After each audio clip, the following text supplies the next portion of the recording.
He fell from the sky like a curse, a blazing comet that screamed across the skies of Barbarus and buried itself in a field of the dead.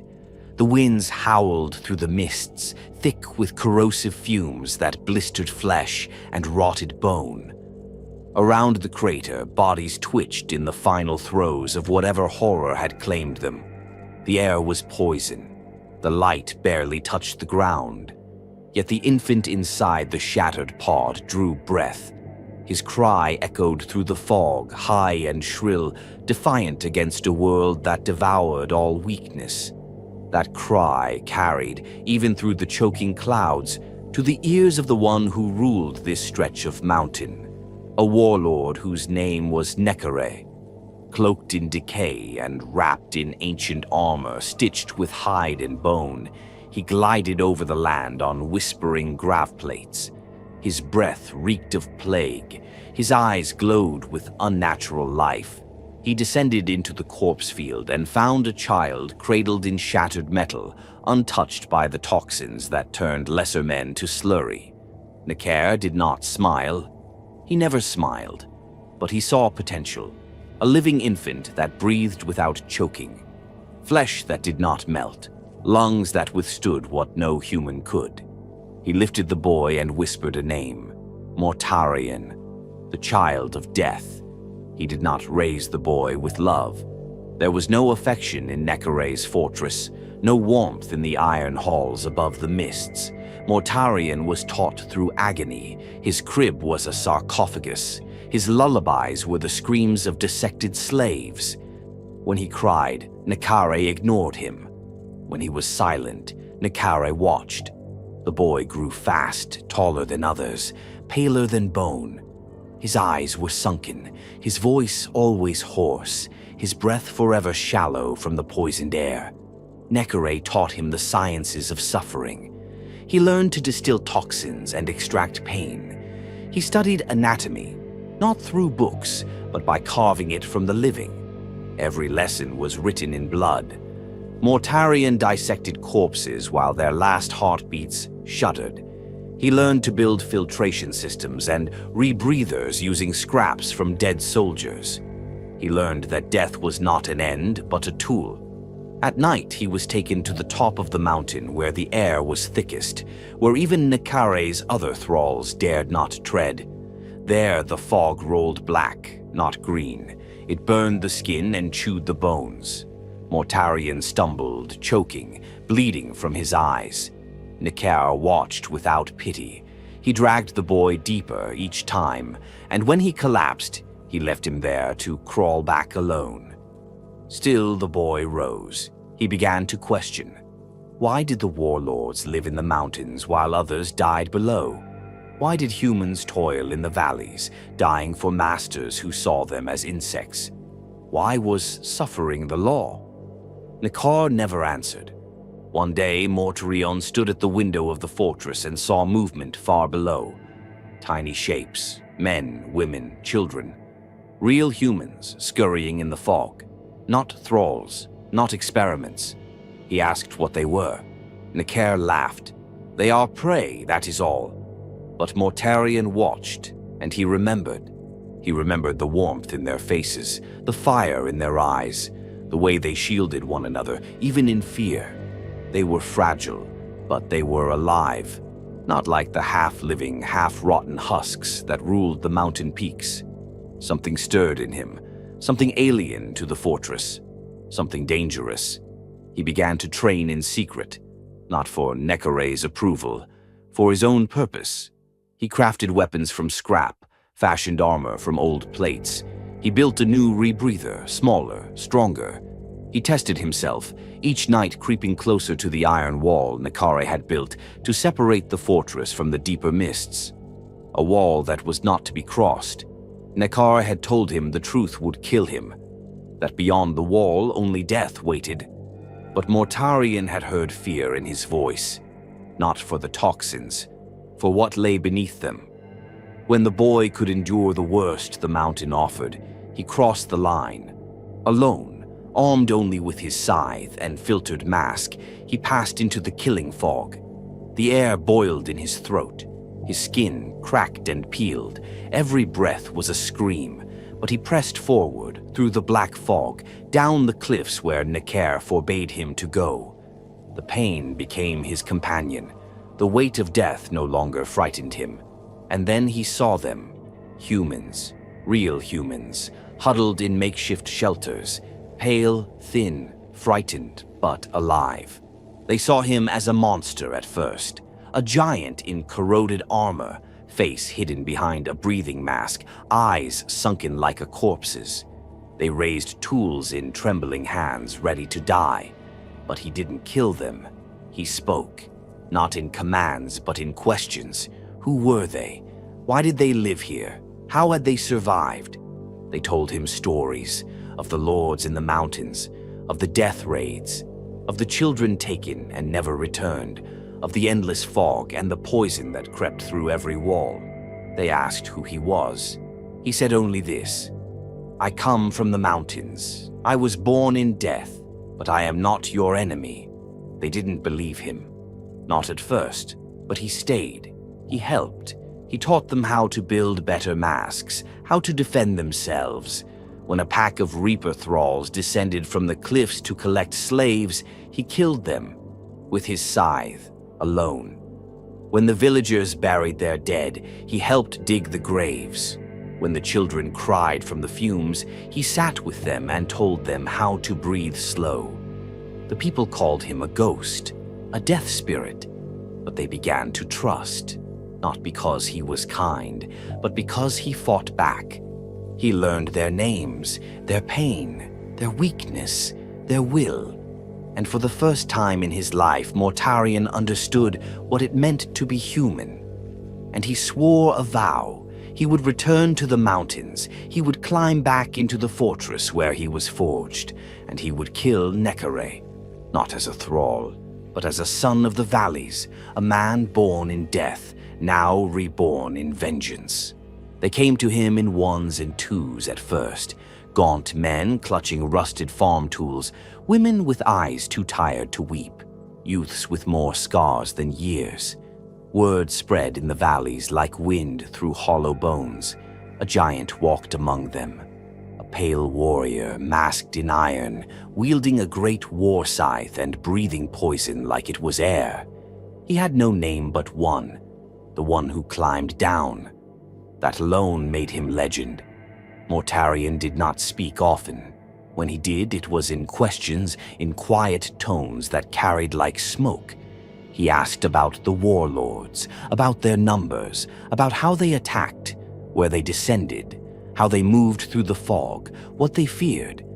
The villagers had no generals, they had no plans. They had only memories of kin taken, of blood in the mist, of babies stolen from cradles. But Mortarion listened. He listened to every story as if it were strategy. He stood at the edge of their camps with arms folded, as if weighing every death like a weapon. Then he began to teach. He trained them with nothing. The scythe became the sword of the people, the oldest tool they had, now a symbol of vengeance. He showed them how to hold it, not for harvest, but for war. How to feint and turn, how to parry with the haft and strike with the arc of the blade. In the days he led drills. In the nights they listened as he carved plans into the dirt, showing them how to fight with smoke and silence. He taught them to fear nothing, because fear was already their master. He taught them to move with the fog, not against it. He taught them that the poison in the air would kill them slower than submission would. From across the valleys, others came, slaves who had escaped, hunters who had watched their villages burn, old men with nothing left to lose, girls with blood in their fingernails and teeth broken from screaming. The camps became war bands, the whispers became war cries, the people called themselves the Reapers, and Mortarion was their blade. The first warlord they killed was called Varkash, a maggot-thin thing who floated on a throne of bone and belched neurotoxin from vents embedded in his chest. He had hunted the southern valleys for decades, culling a dozen villages at a time, his Reaper servants dragging off the strongest for experimentation. Mortarion met him in open battle. He did not sneak. He did not sabotage. He stood in the center of the charred fields as the sunless sky churned, his breathing apparatus hissing with every breath. Behind him stood farmers clad in scavenged armor, their weapons no more than iron poles and sharpened sickles. Yet they did not flinch, not when the warlord descended in a rain of filth and pain, not when the Reaper drones screamed and whirled with butcher blades. Mortarion raised his scythe. The charge was silent, not a scream, not a chant, only footsteps, heavy and sure. Varkash's machines cut down dozens, but the line held, and then Mortarion struck. He moved like smoke in wind, too fast, too direct. His scythe sliced through steel, through flesh, through the armored ribs of the warlord himself. Varkash shrieked in a voice that cracked stone, spraying ichor across the field as his throne crashed to the earth. The Reapers tore his machines apart with their hands. Mortarion severed the warlord's head and held it aloft. He did not speak. He let the people roar. From that day forward, they were no longer prey. The victories piled like bones. With every warlord slain, more flocked to Mortarion's side.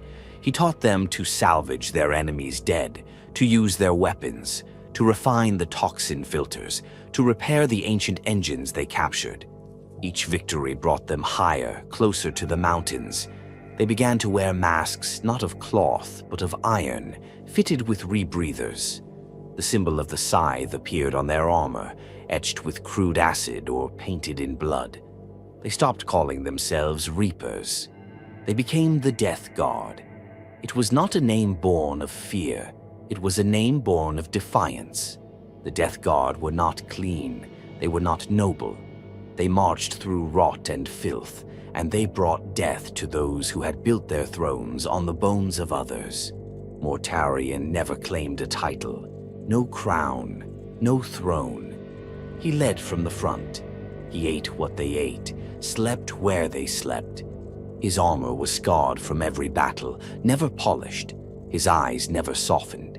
He had no joy in killing, but he never hesitated. The other warlords began to take notice. They sent emissaries down through the fog, floating on cracked gravcrafts, draped in chains of corrupted gold. They came with offers, command, power, even the chance to become one of them, a warlord in name and title. Mortarion did not speak. He impaled them on stakes and left their corpses hanging in the mist. The Death Guard advanced. Village by village, they pushed the enemy back. They learned how to poison the warlords' filters, how to lure their drones into ambushes, how to fight in near-total blindness. The closer they got to the peaks, the worse the air became. Even the strongest warriors faltered. Even the hardiest choked blood into their masks. Mortarion did not. He walked unflinching. He never removed his armor, never removed his mask. Some whispered that his lungs were no longer human, that whatever had survived the pod's fall was no longer bound by flesh. Others said he was death itself. He never corrected them. And in time, the Death Guard reached the wall, the great iron barrier that Decay had built, the edge of the mountain's true rot. Mortarion stood before it, scythe in hand as the clouds coiled above. His followers watched, breathing through cracked masks, gasping behind layers of rebreathers and seals. And he said 3 words, "We go up." They did not hesitate. They scaled the wall. The last of the tyrants waited at the top. And Mortarion, son of poison, forger of rebellion, scythe of the people, would meet his past in fire and ruin. The path to Decay's citadel was carved through centuries of bone. Skulls paved the road like cobblestones, ground to powder beneath the boots of the Death Guard. Shattered visors, burned out rebreathers. Every step Mortarion took echoed with the ghosts of failed rebellions. Men had tried this climb before, none had returned. The sky above the mountains pulsed green, not with light but with corruption, warp-tainted clouds that danced with spectral lightning. Acid rain fell in slow, hissing drops, steaming where it struck the rock. The fog at this height was no longer mist. It was a living thing, thick with rot and memory. None of the Death Guards spoke. They had no breath to waste. Their lungs rattled behind iron masks, every inhale a gamble. Those who faltered Mortarion carried. Not on his back, he carried their resolve, their names, their sacrifice. Each death was added to the blade of his scythe. The fortress emerged through the clouds like a wound in the world, Necare's stronghold, perched like a corpse on the highest peak of Barbarus. Its towers were carved from stone as dark as space, its walls crawling with hooked chains that writhed of their own accord. No gates, no bridges. The only way in was forward, through a chasm of poison fog and across a causeway made from nailed-together bodies. Necare watched from above. He had grown grotesque since last Mortarion had seen him.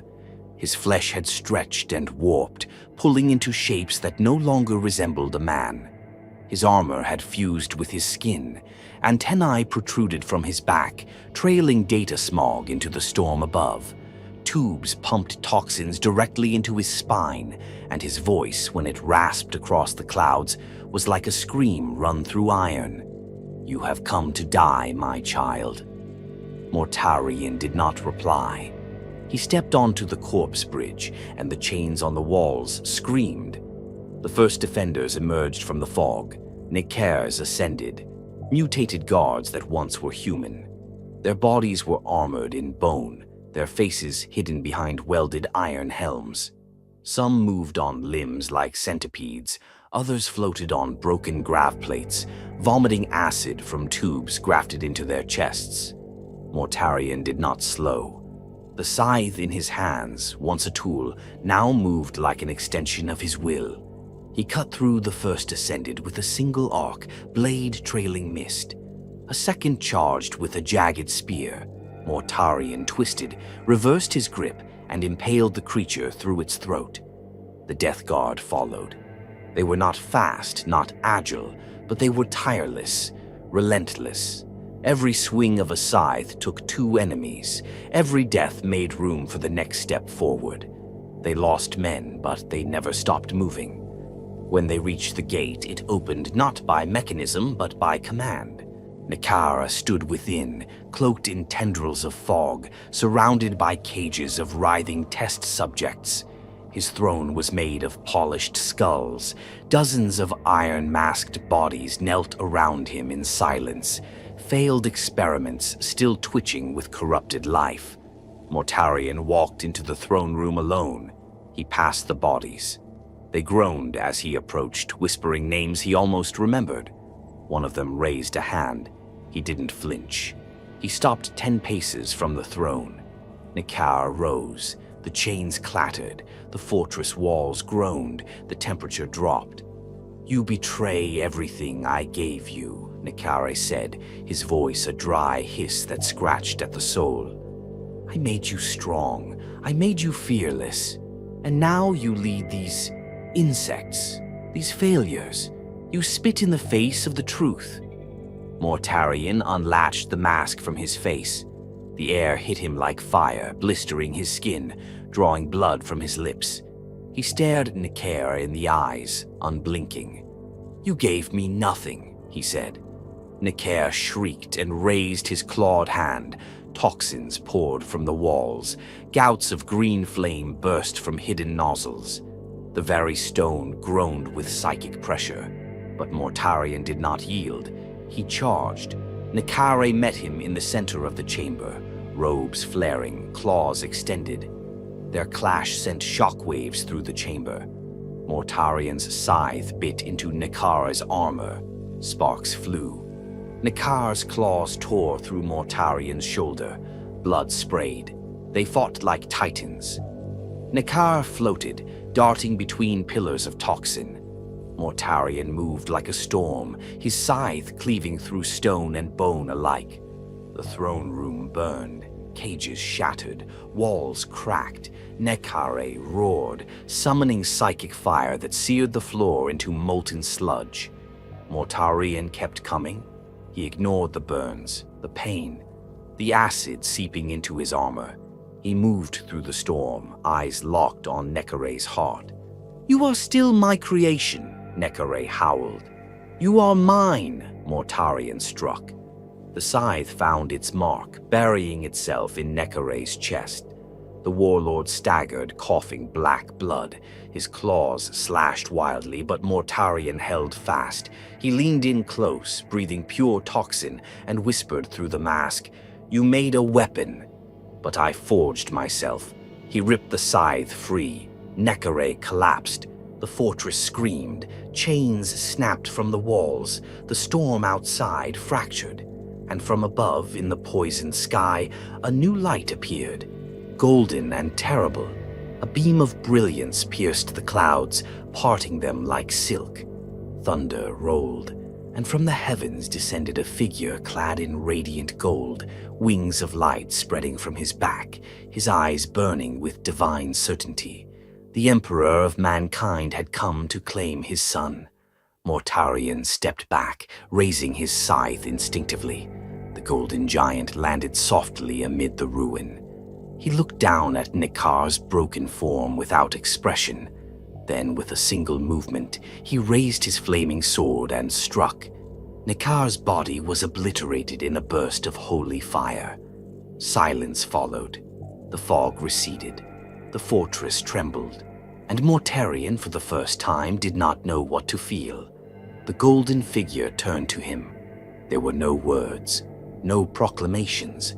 Only a hand extended, not in command, but in welcome.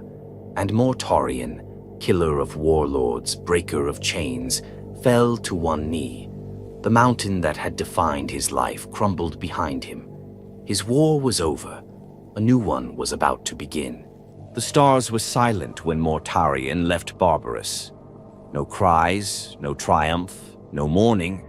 Just the hiss of atmospheric burn as the Emperor's vessel lifted from the rotted world, leaving its black mountains to collapse in on themselves.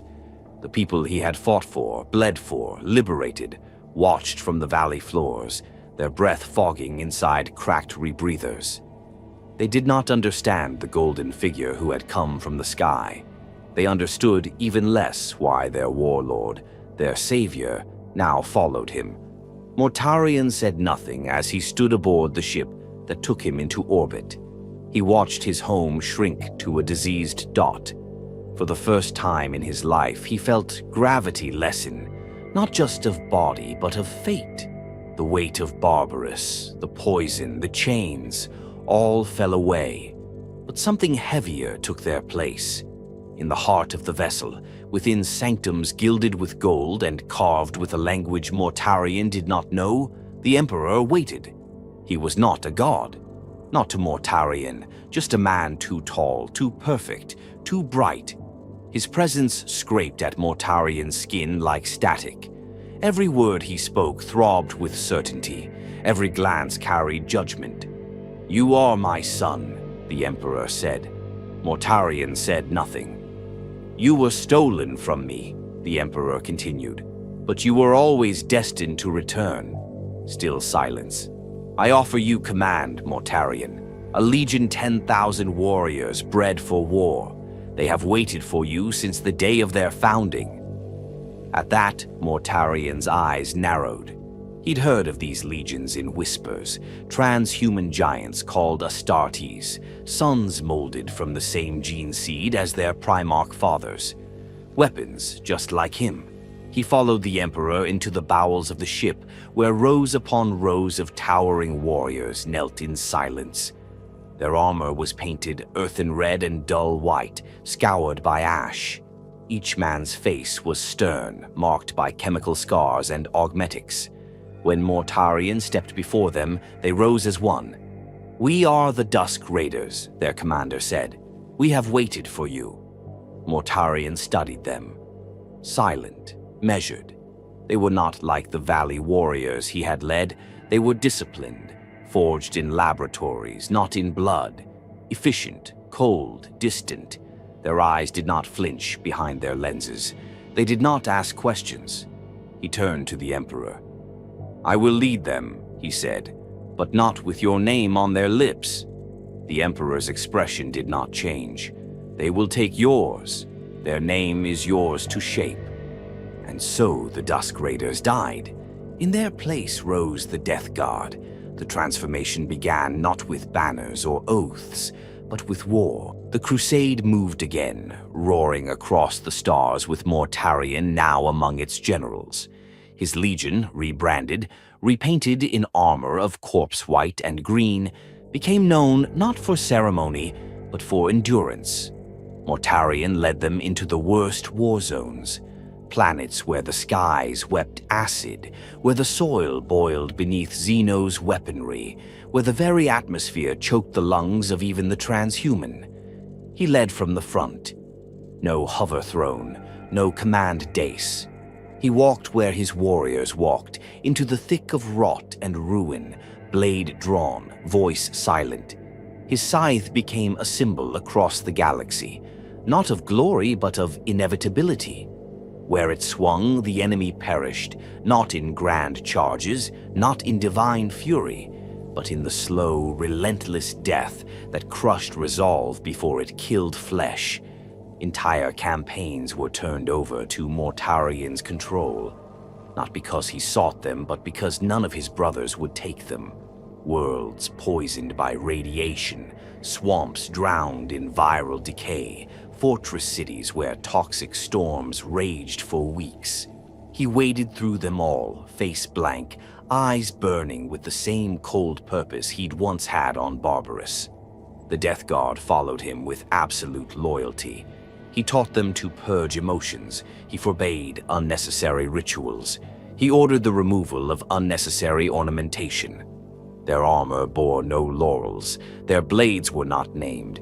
Their victories were not sung. They endured, and in enduring they broke every enemy. Mortarion never sought the spotlight. When he stood among his fellow Primarchs, he remained distant. Rogel Dorn spoke of fortresses. Ferrus Manus discussed forging. Robute Gilliman outlined logistics. Mortarion said nothing unless asked. Only two of his brothers seemed to interest him. Conrad Kurs, the Night Haunter, because Mortarion saw in him a shadow, a predator born of horror. Broken, yes, but honest in his monstrosity. And Horus Lupercal, because Horus had the Emperor's confidence. And Mortarion, though he would never admit it, still felt like a guest in a house he didn't build. The Emperor, for his part, remained distant. He gave Mortarion command. He praised his victories. But he never explained, never justified the golden lies, never answered why so many worlds had to burn for the Imperium to rise. Mortarion asked him once after a campaign on a world called Akatran, a victory won only after 10,000 civilians had died from nerve agents released to purge Xenos influence. Was there no other way? The Emperor looked at him, impassive. There is only the right way. And the way that fails. Mortarion turned away. His breath was a hiss behind his mask. He was no longer the warlord of Barbarus, no longer the chained child in the mists, but neither was he a son. Not truly. He was a tool, a weapon, and he would wield himself without hesitation. The Great Crusade continued. The Death Guard became its sledgehammer, used when finesse failed, when enemies dug in, when no one else could bear the cost. They asked for no honors. They wanted only to finish the war. And Mortarion, though silent, was always watching. Not just the enemy, but the Imperium and its golden god. The halls of the Imperium were built from perfection. Vaulted domes, walls of white marble, banners stitched with the sigils of 1,000 worlds. Everything gleamed. There was no rot here, no scars, no reminders of what war cost, only triumph etched into stone and silence. Mortarion hated it. He stood amid the gold and alabaster of the imperial palace, his breath rattling through his mask like a blade drawn in a tomb. Around him, gene lords and noble-born commanders walked in robes that never saw blood. Remembrancers whispered his name from behind pillars, capturing his outline in charcoal as if he were a painting. Not a man. He moved past them all like a ghost, always present, never part of the story they wanted to tell. They called him Primarch, son of the Emperor, Lord of the Death Guard. He called himself nothing. They didn't see it, but he did. The truth beneath the surface, the way the Emperor's hand curled possessively around the galaxy, how each world was not liberated but reshaped, how statues replaced cultures, how compliance meant silence, how unity demanded obedience, and how the warp slithered through it all. He had first sensed it in the void. Subtle at first, flickers at the edge of vision. A whisper that was not sound, the feeling of being watched, not by man, not by machine, but by something else. Then the librarians came, sanctioned psykers, navigators, astropaths with their hollow eyes and their minds that could burn stars. Mortarion watched them walk free through Terran courts, watched them speak to his brothers as equals. They were parasites, sorcerers, warped things that should not exist. On Barbarus, anything that manipulated the unseen was a monster. In the Imperium, it wore robes of ivory and held seals of authority. He couldn't stomach it. He began removing them from his forces, quietly, efficiently. He stopped responding to psychic briefings. He refused to assign librarians to command squads. Those within his own legion who began to show signs of psychic potential were reassigned or quietly lost during deployments. He trained his apothecaries to monitor the signs. Whispers of corruption were enough to have an entire squad sent into the worst of combat, never to return. The Death Guard did not trust sorcery, because Mortarion did not trust it. He stood once before the Emperor himself, watching a demonstration of psychic fire harnessed by Imperial agents. A dazzle of flame conjured from nothing, boiling an armored target to slag in seconds. The audience applauded. Mortarion did not. The Emperor turned, his face unreadable. "You disapprove?" Mortarion's voice rasped through his filters. "You taught us the warp is a tool. I was taught it is poison. And would you rather your enemies wield it alone?" the Emperor asked. "I would rather it be locked away forever." "Then you fear it." "I fear what it costs." The Emperor did not argue. He did not need to. He simply turned and walked away, as he always did when Mortarion's questions cut too deep. But others listened. Among his brothers, Mortarion found few who shared his disdain. Magnus laughed at him. Sanguinius spoke of balance. Russ sneered and called him a coward. But one voice remained. Horus. Horus listened. He sat with Mortarion aboard the Terminus Est, wine untouched, armor unclasped, and simply said, "You're right to be wary. There are truths our father doesn't share." Mortarion asked him nothing. Horus offered nothing concrete, but the seed was planted. Not distrust, not rebellion, doubt. It grew in the cracks the Emperor refused to fill.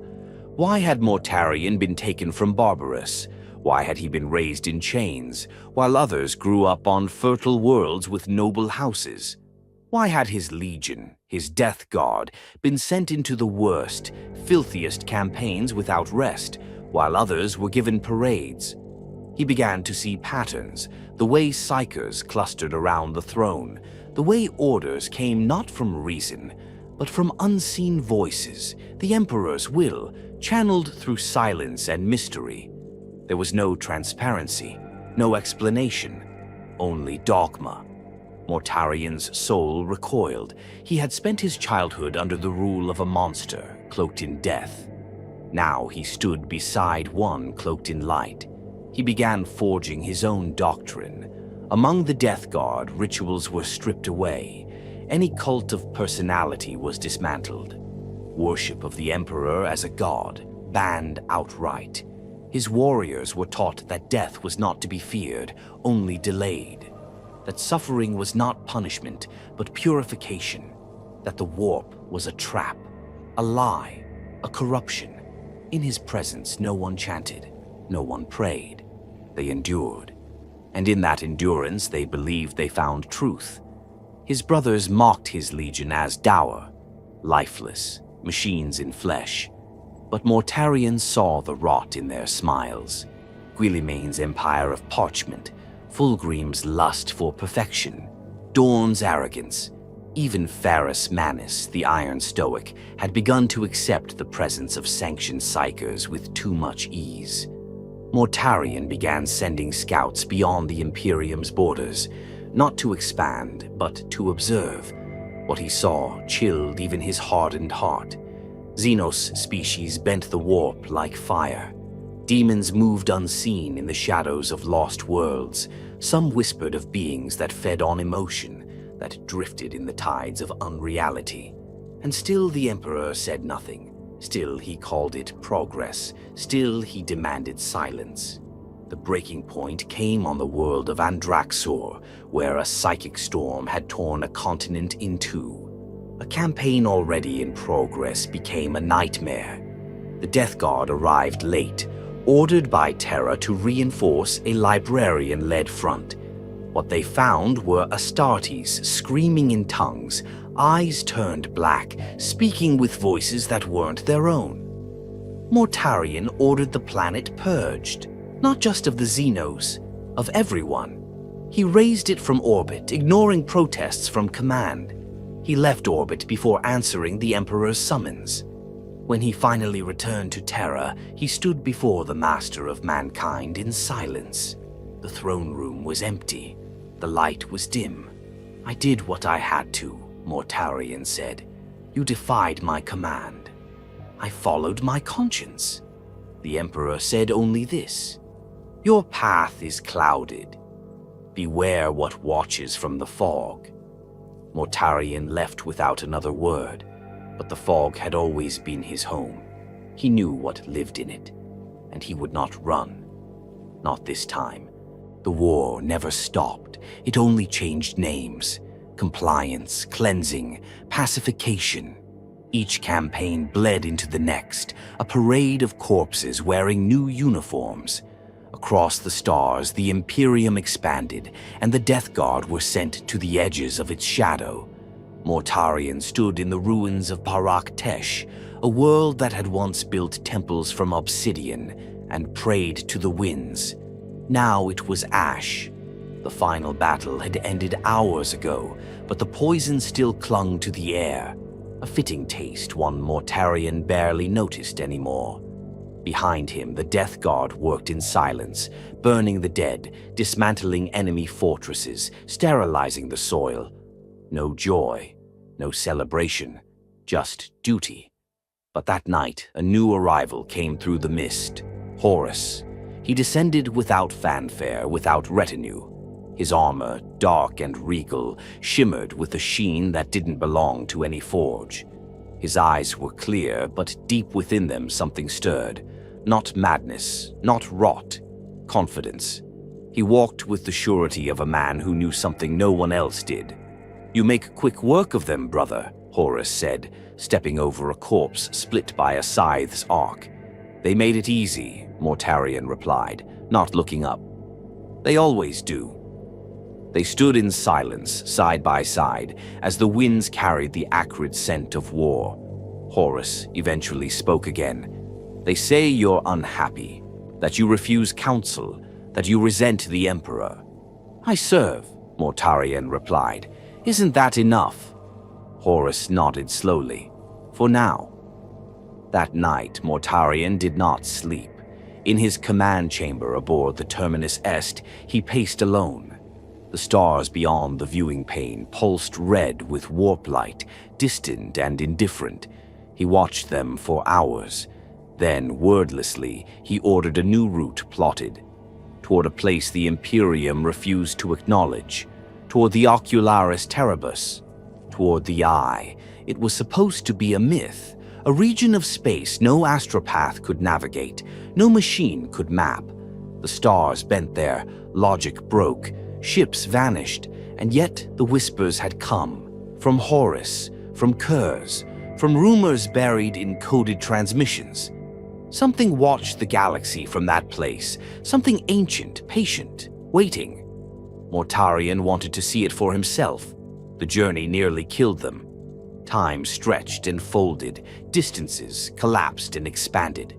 The Death Guard suffered visions, some clawed at their own eyes, others chanted in languages they had never known. The navigators wept blood and screamed that the stars were lying. But Mortarion endured. He stood on the bridge, scythe in hand, as the Terminus Est passed into the mouth of the storm. What he saw beyond it, he never told anyone. Only that when he returned, he was changed. He said less, but he watched more. He began requesting certain artifacts from the worlds he conquered. Tomes, relics, objects deemed heretical by the Librarius or Ecclesiarchy. He did not study them himself. He simply had them stored in sealed vaults aboard his fleet. Sometimes he would stand before them in silence, breathing deep. Whispers crept into the Legion. They said he now dreamed when he slept, something he had not done in decades, that he spoke names in the night, not of the Emperor or his brothers, but of things that were not men. Still, none dared question him. He was their Gene Father, their warlord. If the fog around him grew thicker, they simply pulled their masks tighter. Only one man in the Legion ever dared ask. Callus Typhon, first captain, trusted son, the only one who had served with Mortarion since the beginning. He approached his Primarch one evening as they prepared for the Uranti cleanse, standing beside the plague-flecked viewing screen of a dying world. "You've changed," Typhon said bluntly. Mortarion turned. "So have you." Typhon gave a crooked smile. "Yes, but I haven't turned away from what we are." Mortarion studied him, then said, "And what are we, Callus?" Typhon's smile faded. "We're truth. We're the only ones not playing at gods and angels." Mortarion looked back out the viewport. "Then trust me. What I do now, I do for us." "For the truth," Typhon nodded, but the air between them stayed tense. Something had been said without words. And it was true. Mortarion was not the same. He no longer flinched at warp anomalies. He tolerated the presence of navigators and psykers with cold indifference. On 3 occasions, captured astropaths had been brought to him, and each had wept in horror when they touched his aura. "Something follows you," one of them whispered before her mind shattered. "It walks behind your thoughts." Mortarion did not reply. He ordered her incinerated, and in the cold of space, Mortarion began to dream. He saw a garden, not one of soil and sunlight, but of decay and bloom, a place where trees wept pus instead of sap, and the air was filled not with birdsong, but the laughter of a god who loved all things that festered. There, in that garden, a shadow watched him, with eyes like pitted moons and teeth that smiled with love. "Son," it whispered, "you need not suffer." Mortarion always woke choking on bile, but the dreams never stopped. He told no one, not even Typhon, especially not Typhon, because deep down, some part of him feared that Typhon already knew, and welcomed it. The turning came slowly. Not with blood, not with war cries, but with understanding. Mortarion began to see the Emperor's vision for what it was. Not truth, but control.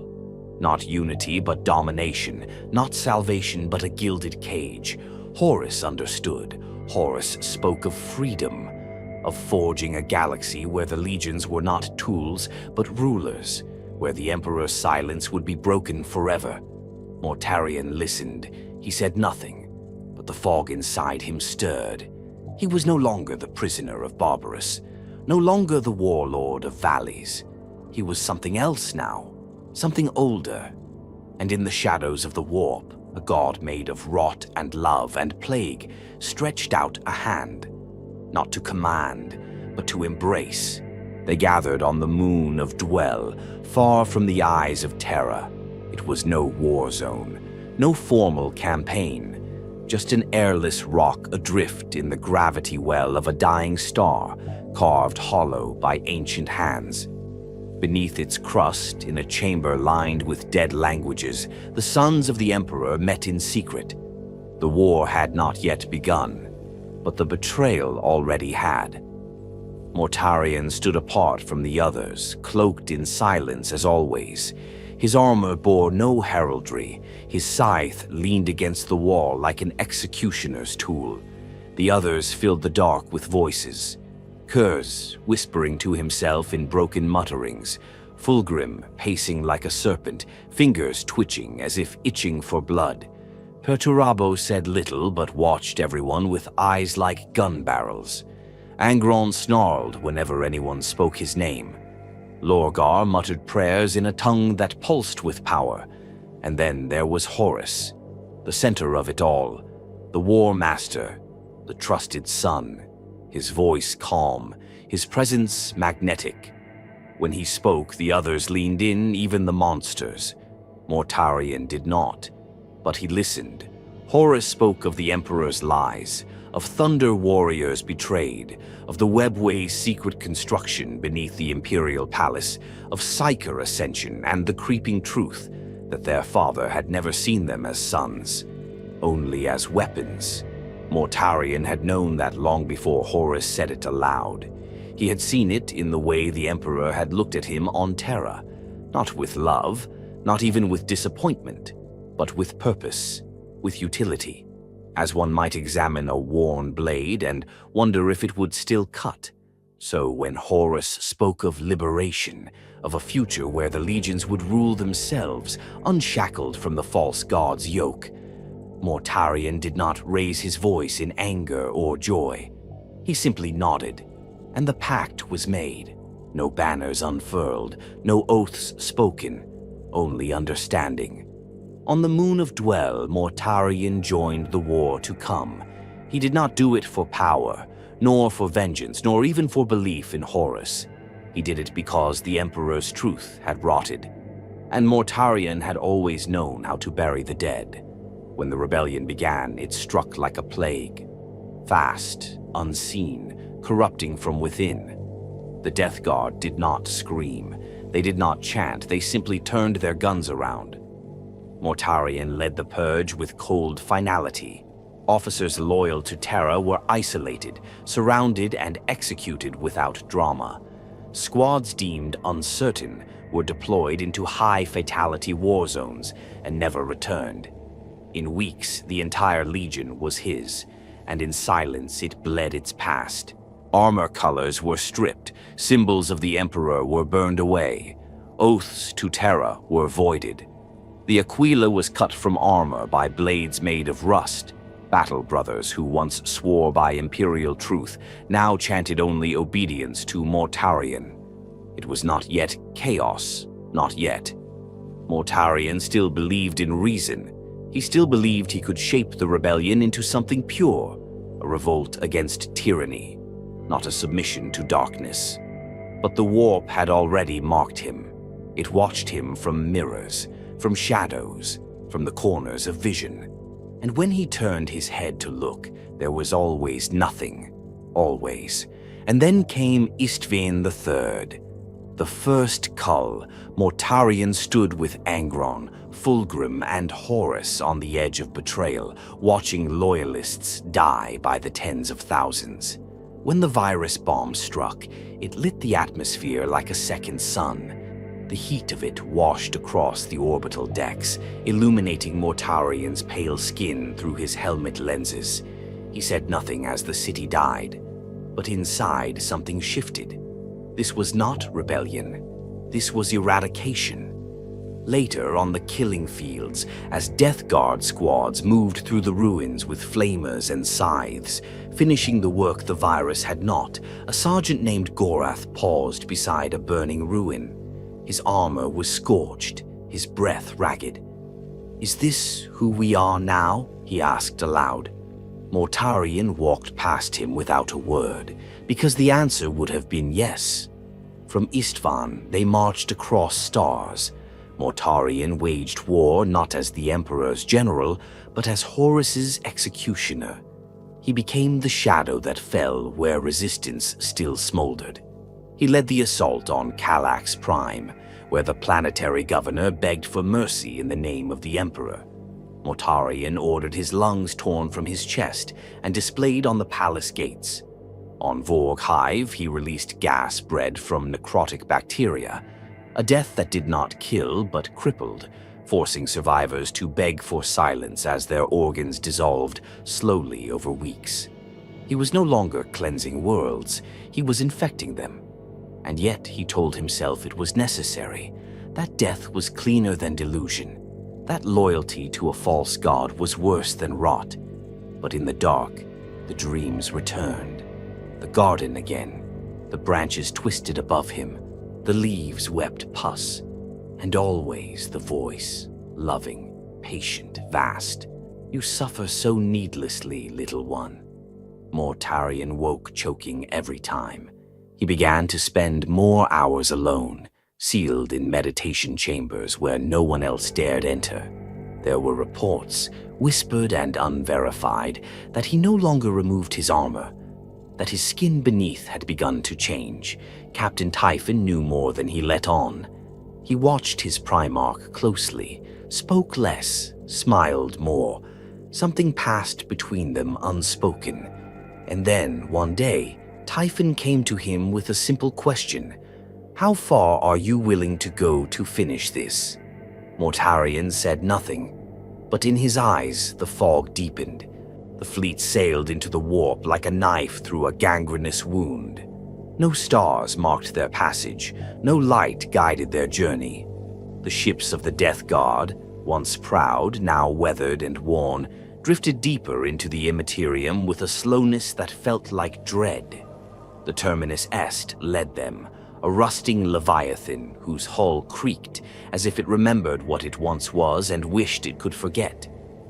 Mortarion stood upon its bridge, arms folded behind his back, the edges of his cloak soaked with condensation that never dried.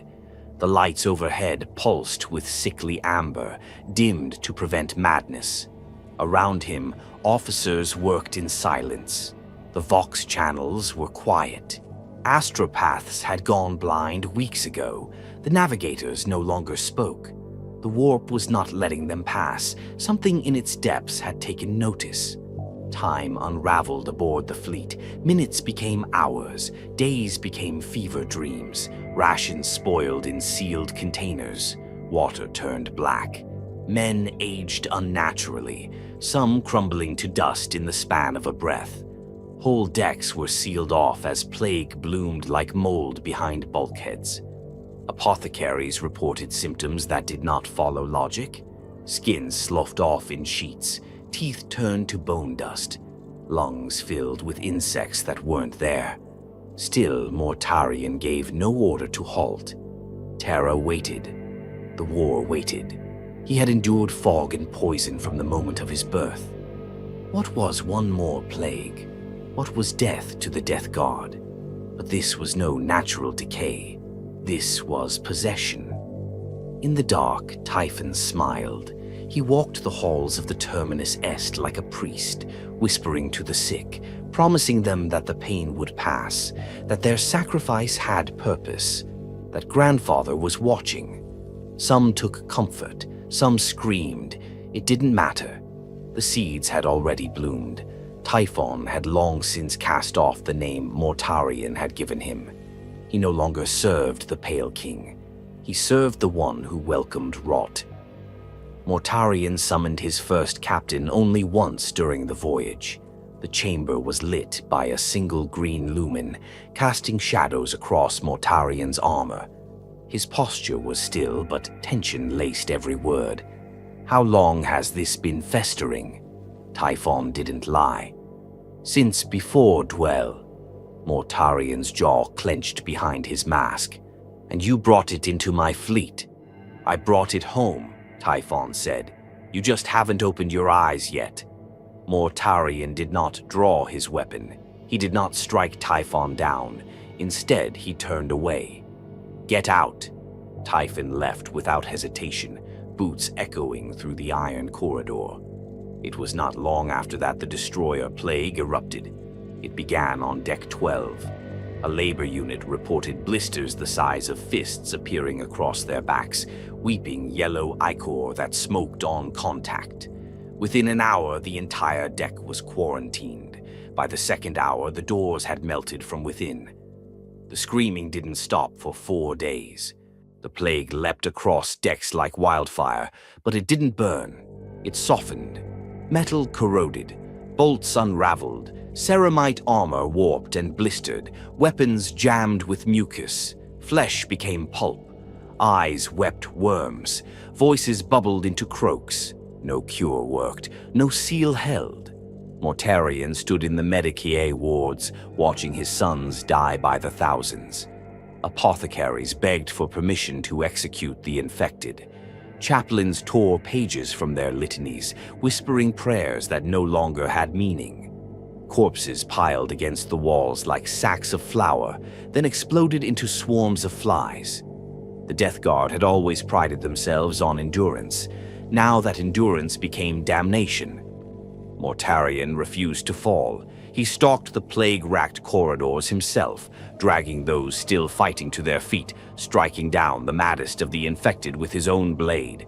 His mask was cracked, his armor bled rust, but he pressed on. He had not yet bent, not yet. Until the hallucinations began. He saw Barbarus shrouded in green again. Not the way it had been, but the way it had become in memory, warped and impossible, mountains that breathed, valleys that wept. The sky churned with laughing clouds, and in the distance the same figure waited at the garden's edge, vast, robed in filth, with a face made of decay and affection. "You're so tired, child," Mortarion roared, swinging his scythe into the vision, but it did not vanish. "Let me help." He staggered into the plague-slick corridors of the Terminus Est, bile pouring from his vents, fever twisting his thoughts. Every step was a struggle, every breath a death. His legion called for him, dying in slow ruin. And all he could hear was that voice. "You've always been mine." He fell in the cathedral deck, once the war chapel of the Dusk Raiders. The stained glass windows were cracked. The altar had melted into a pool of filth. Mortarion crawled across the broken floor, scythe dragging behind him. Then, silence, and the whisper became a presence. He stood in a dream, or maybe a memory, maybe both. The plague god stood before him, massive and blasphemous, but smiling, not with cruelty, with love. "I do not ask for worship," Nurgle said, his voice like maggots chewing through wood. "Only acceptance." Mortarion bared his teeth. "I am not your slave." "Of course not, but you are dying. Your sons are dying. Let me give you what the Emperor never would." Mortarion stood, swayed, bled, and did not answer. But he did not turn away. And in that moment, not with an oath, not with a scream, but with a breath, he gave in. The change was not instant. It was slow, insidious, horrifying. But it was complete. The destroyer plague receded, not cured, but embraced. The rot that had eaten the Death Guard's flesh became part of them. Their lungs no longer choked, their bones no longer cracked. Their skin crawled with blisters that no longer hurt. They stood, changed, not dead, not alive, something in between. Mortarion rose with them, taller now, wings unfurling like funeral shrouds, armor bubbling with filth. His eyes burned with green fire. His voice thundered not in rage but in finality. "We are reborn. And the Pale King was no more. Only the demon prince of Decay remained. When Terra first glimpsed the plague fleet in orbit, the void itself seemed to grow sick. There was no declaration, no rallying cry, just a slow corruption that crept into the system like mold beneath a painted wall. Warp storms thickened across the solar rim. Communications began to fail. Astropaths bled from their eyes. Vox signals degraded into coughing fits and laughter. Then the ships arrived, rusting husks, leviathans bloated with rot.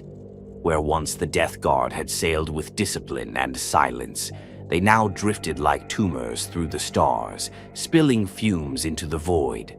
The Terminus Est led them, belching filth from ruptured engines, its hull now a cathedral of corruption.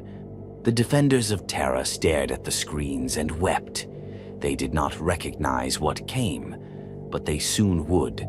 Mortarion stood at the prow of his flagship, wings unfurled like rotting sails.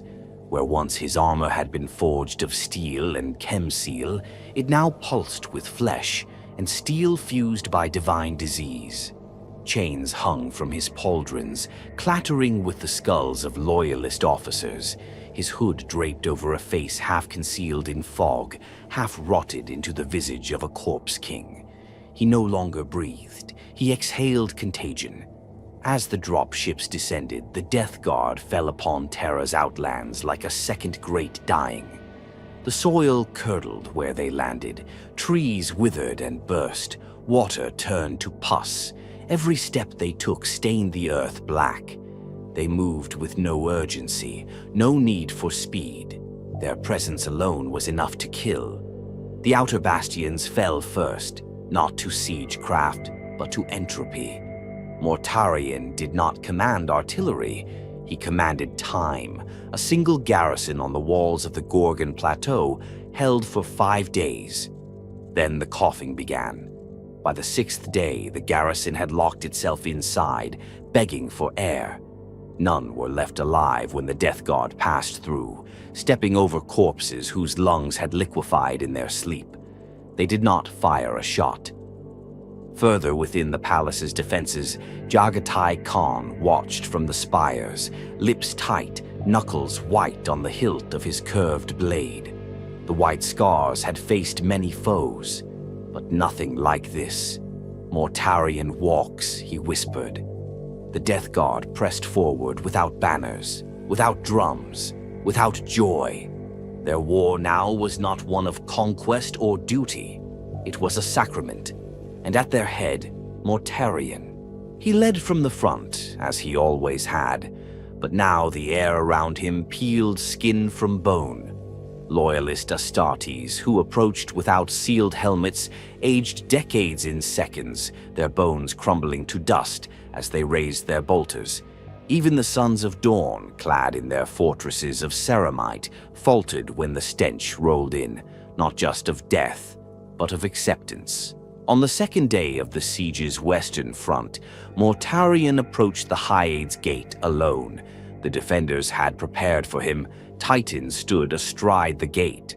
Solar auxilia regiments lined the battlements. Gunships swarmed like hornets. It did not matter. Mortarion stepped into range. A warlord Titan opened fire. Plasma lances stitched the earth, carving trenches through the crust. Mortarion vanished in the smoke, then emerged again, unburnt. With a sweep of his hand, a wind rose, thick, green, and impossibly cold. The front rank of the defending troops fell, vomiting their lungs. The second rank screamed as their armor fused to their skin. The third turned and ran. The Titan's knees buckled, not from weapons, from decay. Within an hour, the Hyade's gate stood open, and Mortarion walked through, wreathed in ruin. It was not brute force that carried him forward, but inevitability. Where his brothers laid waste in fire and fury, Mortarion moved like creeping black ivy, curling into every crack, feeding on fear. He did not shout, he did not gloat. He was death made slow, yet not all bowed. In the lower levels of the bastion Coriolis, a strike force of Raven Guard, led by the veteran captain Adron Vaughn, made a stand. They fought not to win, that hope had died in orbit, but to hold, to delay. They set fire to the corridors behind them, choking the lower tunnels with promethium smoke. They sealed doors and collapsed access shafts. Varn himself stood on the threshold of the last hap block, 2 power swords humming in his hands. Then the fog came, and with it, the Reaper. Mortarion stepped into the corridor as if stepping into his own memory. The mists curled around his wings, his armor steamed with rot. His scythe, silence, dragged across the stone, carving a thin line of rust as it passed. Varn did not speak. Mortarion nodded once and attacked. The Raven Guard fought like ghosts, fast, nimble, vanishing into shadows. They struck from all angles, blades biting, bolters flashing, but they did not bleed him. Mortarion moved like fog. Each swing of silence cleaved not just flesh, but vitality. Adron struck twice across the Daemon Primarch's helm. The blade scraped bone, but it was too late. His legs collapsed beneath him, eaten away by a rot that had slipped into his bloodstream hours ago. Mortarion leaned close. This is mercy. He swung once, and the Raven Guard were gone, but not forgotten, because every kill left Mortarion more hollow. He remembered each face, each voice, the way they still clung to defiance even as their bodies betrayed them. It sickened him, not because he pitied them, but because some part of him still envied them. They died free. He did not. And so, on the 7th day of the siege, Mortarion stood before the gates of the Lion's Gate spaceport, his wings spread, his legion behind him. He did not smile. There was no joy in annihilation, only purpose, only duty, only the grim truth that everything must decay, even terror. There are no records of laughter at the Lion's Gate, only ash, bone, rusted casings, and broken blades buried under layers of putrefied soil and blistered metal. The walls that once towered above the spaceport were blackened with soot and riddled with the scorch of desperate fire. To speak of it now is to invoke the taste of blood in the back of the throat. To remember it is to inhale rot.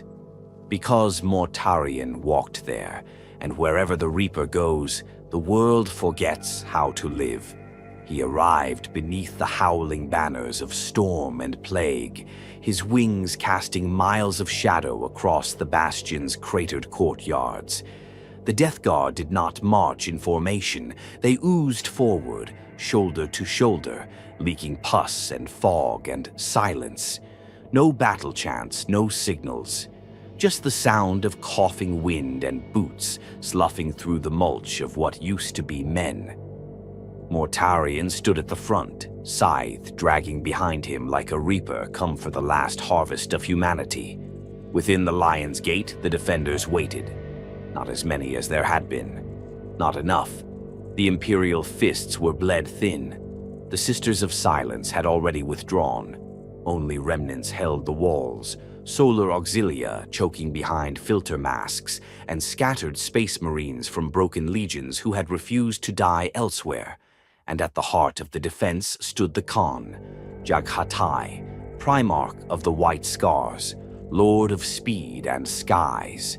His eyes were clouded by smoke and war fatigue, but they were still clear, still burning with the flame of a warrior who refused surrender. He stood atop the main command platform, armor scratched but whole, his blade sheathed at his back, cloak stained with oil and gore. When he saw Mortarion breach the gates with his war host of Decay, he did not flinch. He smiled. "About damn time," he muttered. The Death Guard advanced slowly, claiming ground without resistance. The defenders had orders: delay, don't die. No stand would win this war. Only time could. Jaghatai Khan had never cared for orders. As the Death Guard flooded the outer yards, the Khan mounted his bike, a a scorched thing of white and chrome, one wheel cracked, its engine coughing black. It roared to life with a sound like the storm's scream. Then he charged, not with warriors, not with tanks, alone. The Death Guard saw him too late. He streaked between squads, slicing heads from torsos with a blade of starlight. His bike skidded over entrails, engines howling, exhaust pipes aflame. Even the corrupted Astartes hesitated before this ghost of speed. Then the Primarchs met. Mortarion turned. The Khan dropped from the saddle, drawing his blade in a single smooth motion. It glowed in the smog, uncorrupted, clean. "Brother," Jaghatai said. "Traitor," Mortarion rasped. Then they collided. The scythe swung in an arc that could have bisected a titan. The Khan ducked low, darting beneath Mortarion's wings, his blade slicing across the demon's side in a burst of green ichor. Mortarion turned with impossible speed, his foot catching the Khan mid-step, hurling him against a burning wall. But Jaghatai was already moving again. Their duel was a war unto itself, blow for blow, cut for cut. Mortarion's every strike came with waves of pestilence, rust blooming on stone where silence kissed it. The Khan answered with clean slashes, burning runes slicing through corrupted armor like silk. Around them, the battle paused. Even the Death Guard did not advance. Even the defenders forgot to fire, because two gods were at war. Mortarion's form shifted mid-strike, his wings flexing with unnatural motion. He loomed over his brother like a rotted angel, his eyes glowing with demonic light. "You should have fled when the gates opened," Mortarion growled. "I don't flee," the Khan spat, blood in his teeth. "I just cut faster than you rot." And he did. In a flurry of motion, the Khan closed the distance and struck twice across Mortarion's chest, once at the collar, once at the gut. The scythe rose to retaliate, but the Khan was already behind him, sword raised for the killing blow. Mortarion turned too slowly. The blade bit deep into his side, severing tendons not bound by flesh. The Reaper howled, not in pain, in release. The storm around him exploded. A shockwave of filth burst outward. The ground cracked, stone melted. Loyalist defenders caught in its radius disintegrated into puddles of sludge. Even the Khan stumbled back, coughing, vision swimming. That moment of hesitation cost him. Mortarion surged forward, impaling the Khan on the haft of his scythe, driving him backward into a shattered wall. The blow didn't kill, but it broke ribs, shattered bone. "I did not want to kill you," Mortarion said, voice thick with grief. "You were the only one who never lied." The Khan coughed blood. "Then you know what comes next." Mortarion nodded once. He raised silence for the final blow, and was struck, not by a blade, by light, golden and blinding. A pulse of purity screamed from the heavens. The sky itself cracked. Warp stuff screamed in protest. Time twisted. From the sanctum of the Imperial Palace, a force surged. Not Gilliman, not Dawn, not a warrior. A presence. The Emperor, through his golden throne, had unleashed a weapon of soul light, and Mortarion, bloated with corruption, was its target. The light burned him. Not flesh. Essence. His wings blackened and fell away in strips. His armor split. His body, once made from gene-forged perfection, screamed as it unraveled. The Khan, half broken, crawled away as Mortarion staggered back, shrieking in agony. His voice echoed through both the real and unreal, a demon being banished. "No," he roared. "I will not." The light flared, and he was gone. Not killed, cast out. The warp folded in on itself and the spaceport fell silent. Jaghatai Khan collapsed beside his broken bike, breathing shallowly, ribs cracked like glass.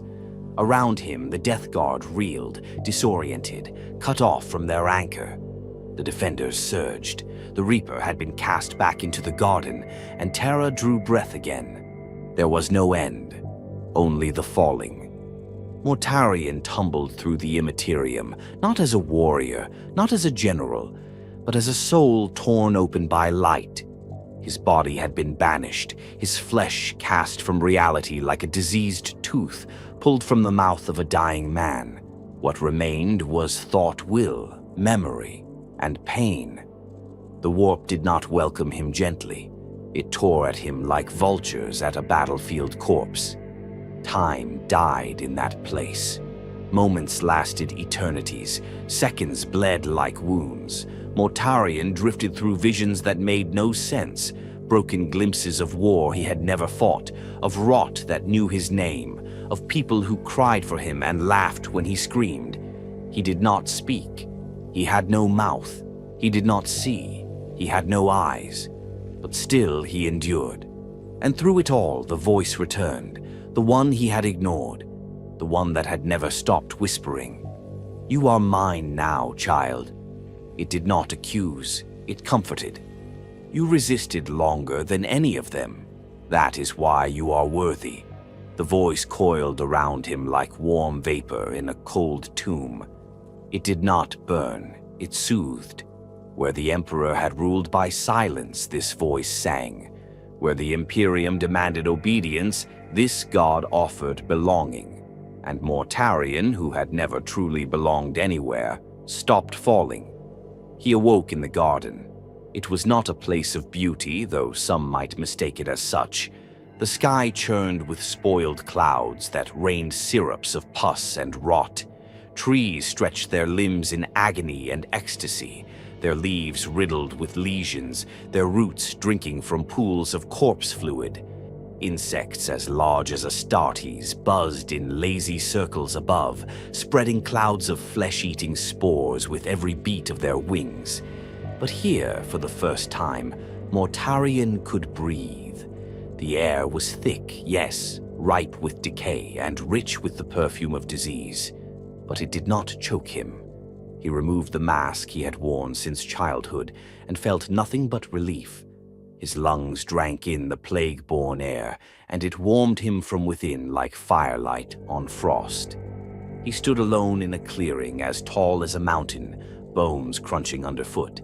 Before him rose a gate sculpted from enormous ribs, each etched with runes of despair and fecundity. Beyond it, the god awaited. Nurgle, Papa, Grandfather, Lord of Decay.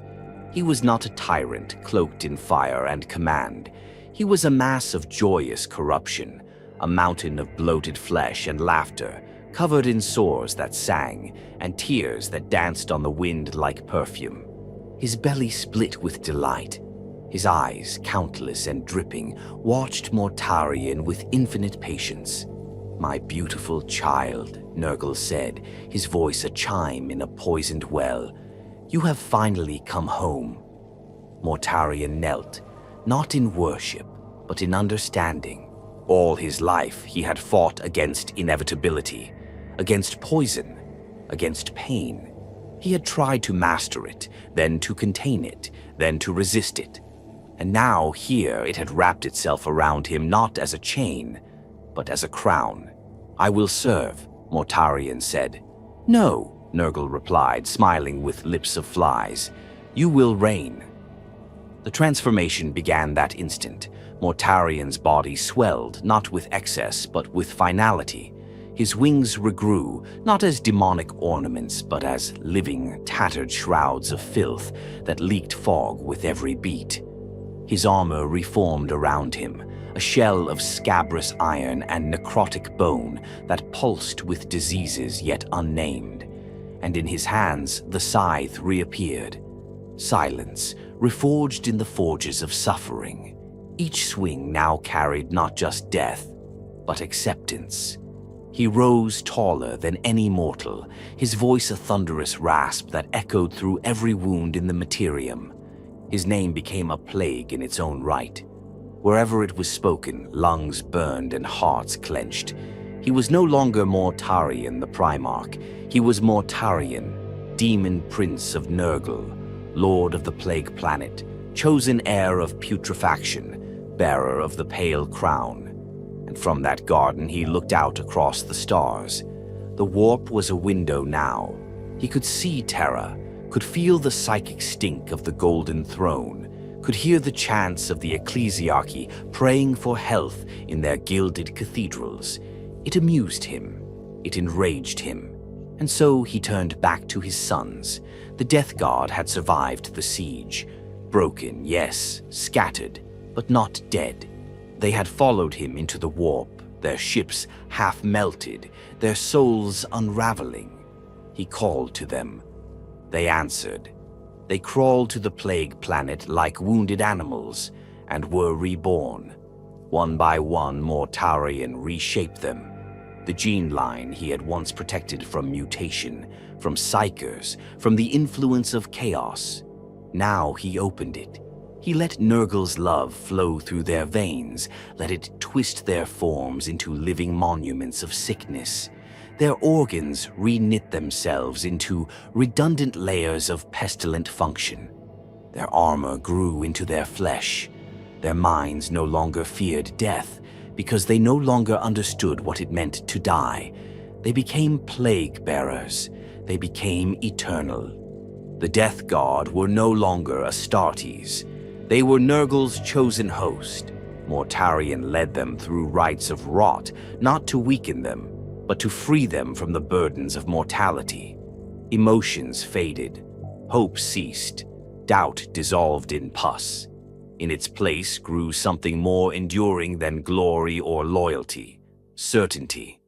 When the work was done, Mortarion stood atop the highest cliff of the plague planet. Beneath him, his sons knelt in ranks of thousands, the fog rolling across them like a blessing. He raised his scythe. "We are what they fear," he said, voice echoing across dimensions. "We are not death. We are what comes after." The plague planet pulsed with joy. Nurgle laughed and the garden bloomed anew. The warp does not forget. It waits. It broods. It boils in silence beneath the skin of reality. And when the veil thins, it does not seep. It erupts. So it was that in the long-shadowed millennia after the siege of Terra, Mortarion returned, not as a crusader, nor as a son reclaiming his place in a broken lineage, but as a scourge unleashed upon the galaxy like a tumor that had gone too long uncut. The materium trembled at his passage. Systems that had not seen war in centuries collapsed in hours. Planets that had endured the Great Crusade, the Heresy, and the Scouring burned out like candles, snuffed by poisoned wind. Mortarion did not wage war for conquest. He waged it for corruption. World by world, the Pale King came again. On Sanctia, a shrine world dedicated to the healing arts of the Emperor, the people woke one morning to find their hallowed gardens wilting. Flowers turned to black ichor. The air thickened with spores. The skies wept blood-tinged rain.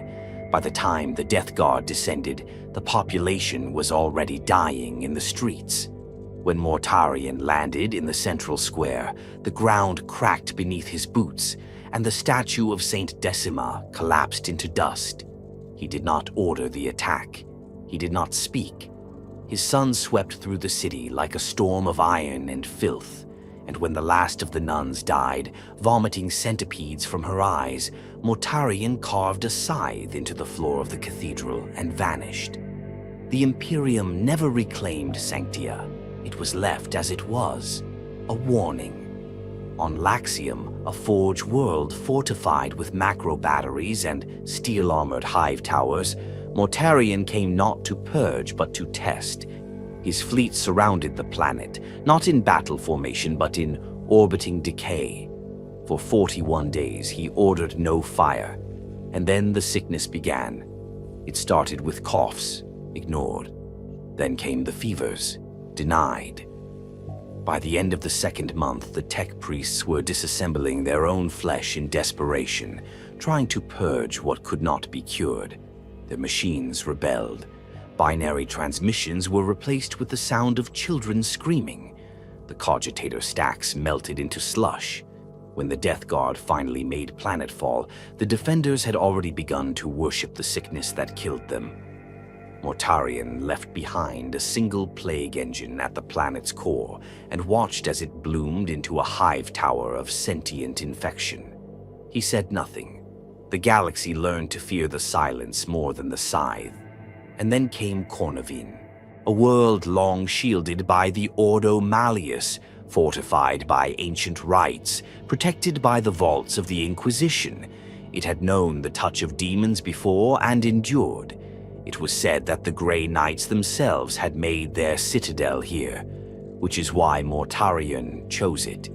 He landed in the open, a blazing comet of pestilence, and strode into the ash-filled wind like a memory come to punish. The Grey Knights came for him, blades drawn, rites spoken.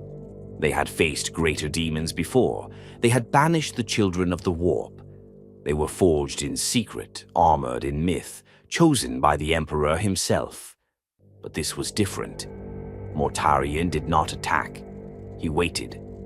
When the first strike fell, a thunderous hammer blow from the Grand Master Geroniten, Mortarion caught it on the haft of silence and stepped forward, letting the hammer crack his shoulder. Bone tore, ichor spilled. He did not scream. He struck once. Geroniten's helmet split from crown to chin. Mortarion let the body fall and turned to the others. The Grey Knights hesitated. They had not come for death. They had come for battle. And Mortarion was not battling. He was harvesting. One by one they fell. Their psychic wards burned. Their purity became their curse. Their flesh too rigid, too fragile against the creeping bloom of Mortarion's blessed contagion. Even their faith cracked. But not all. One stood among the broken, blood slicking the edges of his silver blade, helm shattered, eyes afire. Kaldor Drago. He stepped over the corpse of his Grand Master, saluted the dying, and walked into the plague fog without hesitation. Mortarion turned to meet him, curious. He saw no fear in the knight's eyes, only resolve. Their duel began in whispers, blade against scythe, will against rot. Drago moved with the grace of a master, each strike inscribed with a prayer that scorched the air. Mortarion countered with effortless decay, each parry leaving trails of rust in the warp around them. The sky turned red, then green, then nothing. Time peeled apart as the duel continued. The warp itself pulled taut as they clashed. For every inch Drago gained, Mortarion retaliated with eternity. And then the impossible happened. Drago's blade pierced the demon's chest. Mortarion staggered. Not dead, but wounded in a way that mattered. And Drago, in that moment of impossible defiance, carved the true name of Mortarion into the demon prince's very flesh, a name not known to mortals, not spoken even by demons. It burned. It scarred. And then Drago vanished, lost to the warp, flung into a storm he could never escape. Mortarion fell to one knee. He touched the wound and smiled, not in pain, in understanding. This was how it would always be. Pain, yes, conflict certainly, but not defeat, because death had no meaning anymore. Mortarion returned to his plague planet, dragging the scar across realities like a funeral banner. The wound never healed. He let it fester, let it rot, let it become a mark, a reminder that even a god could be hurt, but never slain. The Death Guard followed him in silence. They did not need orders. The galaxy was vast, and rot is patient. The galaxy was bleeding again. The cicatrix maledictum had torn the sky in two, a festering wound across reality through which the warp poured unbound. Empires fractured, star systems vanished into screams. Faith faltered. The Astronomicon flickered. And from the heart of the storm, he came. Mortarion, His return was not heralded by war horns or prophetic fire. It came with silence, then coughs, then death. Across Ultramar, the worlds of Guilliman's realm, plagues unlike any the Imperium had known began to bloom like rot beneath the skin. Diseases that did not obey biology, illnesses that whispered in dreams, cancers that wept hymns to Nurgle as they devoured the mind before the flesh. The Death Guard did not arrive with a fleet. They emerged, ships pulsing with flesh, hulls fused with fangs and fungus, drifted from the warp like exhalations. Rusted bells tolled through the void. They did not rush. They did not hide. They moved with inevitability. On Ajax, once a jewel of Ultramar, the gardens blackened in weeks. The trees bled sap that infected the soil. The air thickened into mucus. Entire populations drowned standing up, their lungs filling with unseen spores. And then the Pale King returned. Mortarion set foot on Ajax and claimed it without firing a shot. The defenders had died days before he arrived, not in battle but in surrender. Their minds rotted from despair long before their bodies fell. Statues of Guilliman were torn down, not by traitors, but by hands blistered by plague, tearing at marble as they screamed for forgiveness. Mortarion walked the ruins in silence, and the flies followed. He did not build a fortress. He grew a garden. Vast fields of filth and blossoming corruption, towers of bone and bile where Nurglings played and the winds whispered prophecies. At the center stood a throne of rotted iron, draped in banners stolen from the Ultramarines themselves. The plague had a home now, and Mortarion had a purpose, because Robut Guilliman had returned. The news had spread like wildfire through the warp. The Lord of Macragge reborn, wrapped in new armor, wielding the Emperor's flaming blade, leading a crusade to reclaim the Imperium. Mortarion had laughed for the first time in centuries. The son who had always spoken of order, of law, of structure, now returned to face a universe made of chaos. The noble rebuilder now stood before a wound that could not be sealed, and Mortarion would be the infection that tore his resolve apart. World after world fell. On Ardium, the river turned green, and the fish began to sing. On Parmenio, soldiers began vomiting their own oaths, unable to speak without repeating Mortarion's name. On Conor, the plague was so virulent that the laws of physics distorted. Time bent, and entire cities relived their last days over and over in endless death spirals. The plague wars had begun. Guilliman responded with fury and precision. His forces, bolstered by the new Primaris Space Marines, struck back with surgical might.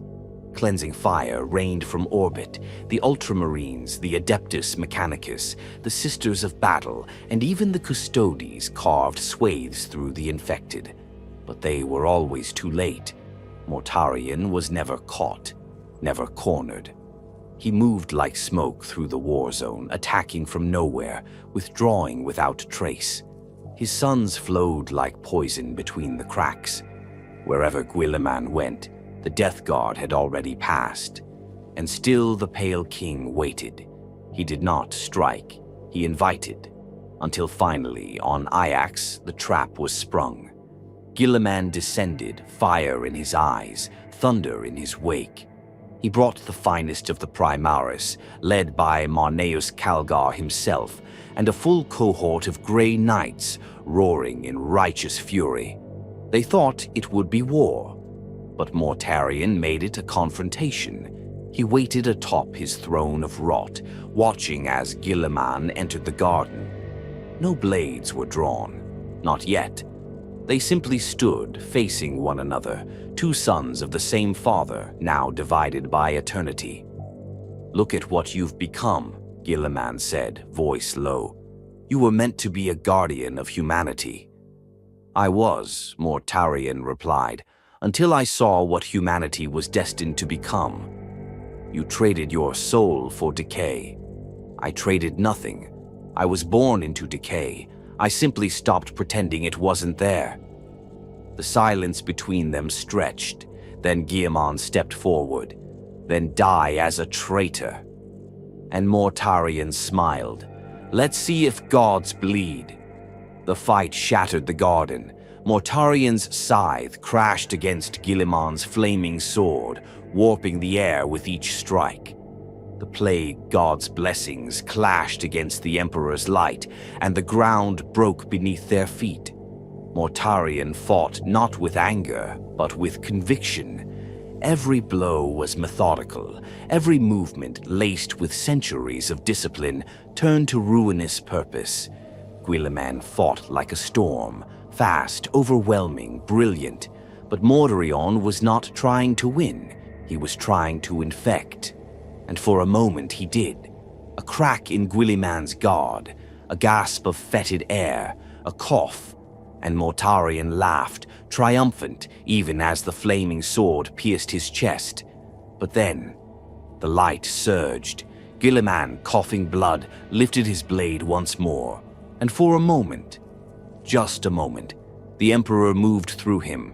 Golden brilliance erupted.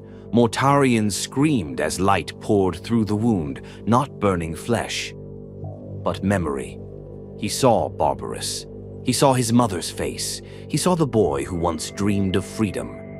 And he saw what he had become. The scream echoed through both realms. Mortarion vanished in a burst of disease and despair, flung back into the warp, his body torn from the materium once more.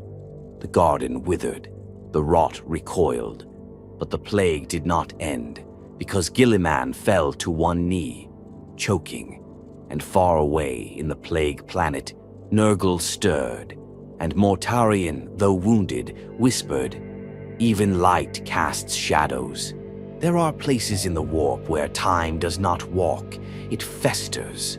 And at the center of such a place lies the plague planet, a sphere of rot suspended in the miasma of unreality, orbiting no star, beholden to no laws. Here, eternity is measured in decay.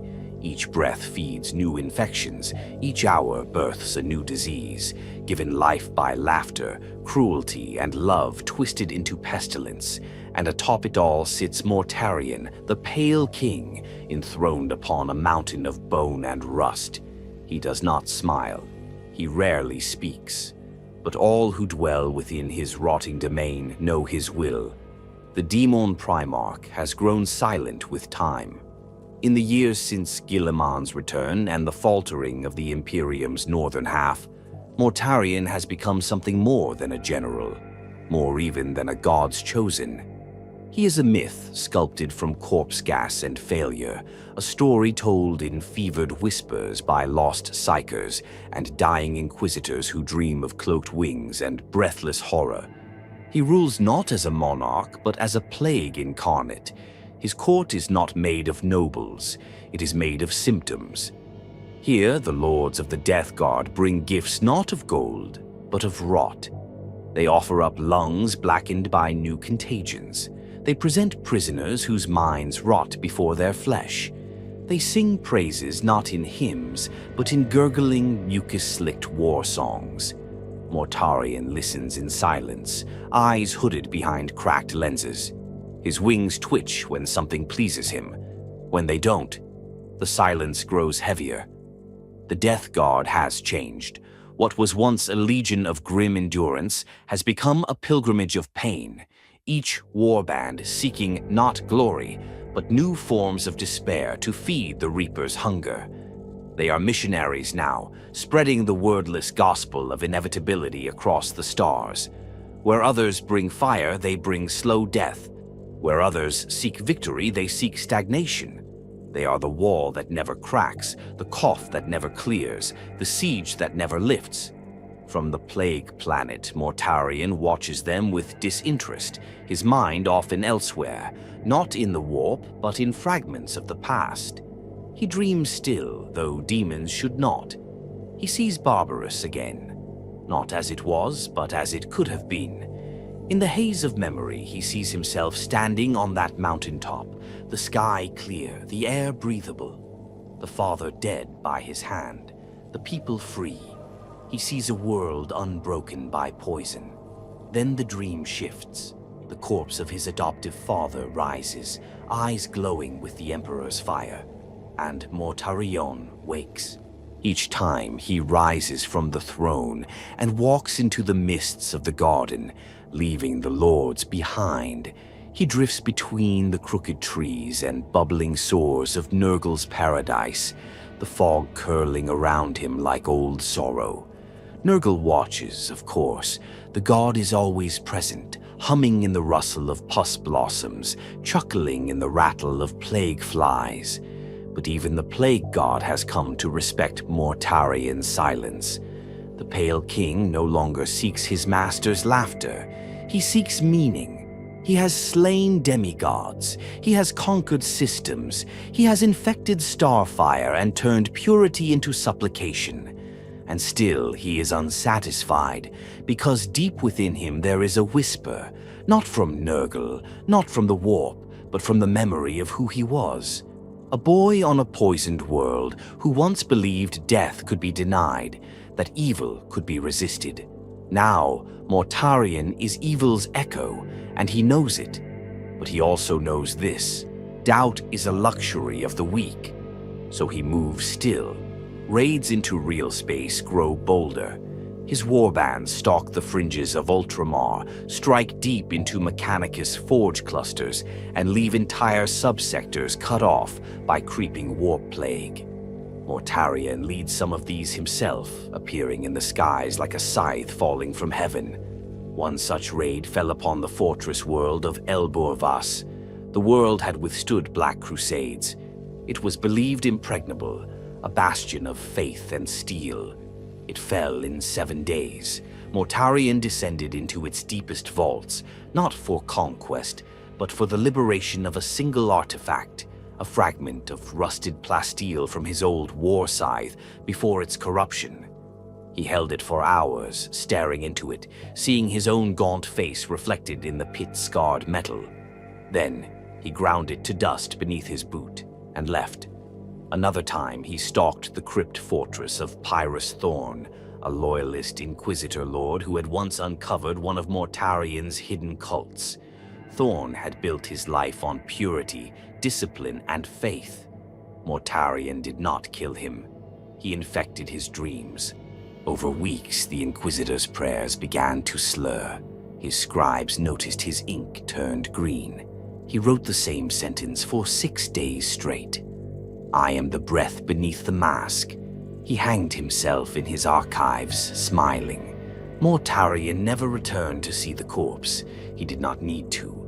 Victory had long ago ceased to be the goal. It was transmission, spreading despair like pollen, inevitability like smoke. Yet not all is settled.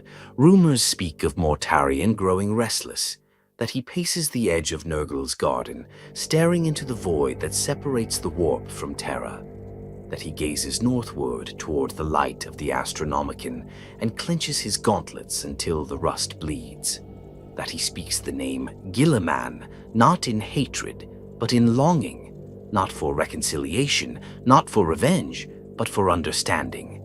Because Mortarion, the Reaper, demon prince of Decay, bearer of the Pale Crown, is a creature of paradox.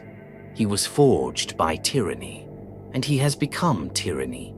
He hated death, and he is death. He sought freedom, and now he enforces chains made of flies and fog. And though he will never kneel again, though he cannot feel shame, something inside him still remembers. And perhaps in the dark of the garden, when Nurgle's laughter fades for a while, that something weeps. The light had never truly gone out, even when the stars wept blood, even when the warp split reality like a festering wound, even when Terra itself was choked in prayer and silence. That light, however dim, remained. It was not a fire, it was a will, and it burned brighter when faced with rot. Mortarion had known it was coming. Long before the final act, long before the banners of the Indomitus Crusade unfurled across the Imperium Nihilus. He had felt it in the bones of the warp. A pressure, a focus, not a weapon, a return. Robut Guilliman had risen again, and more than that, he stirred behind his eyes. The Emperor, long silent on the throne, had begun to move, subtle at first, a gesture here, a flicker of divine fury there. But on that day it would no longer be a whisper, it would be judgment. The confrontation came not in the Palace of Terra, nor the halls of Macraga, but in the void between logic and nightmare. It began on Ajax, again. Mortarion had returned, staking claim to what he once tried to corrupt. The garden had regrown, wild and defiant. Pustule stalks rose to blot out the sky, groves of infected bone trees hissed with soul rot, and the winds carried 1,000 unseen illnesses. Time bent there, the very stone remembered screams.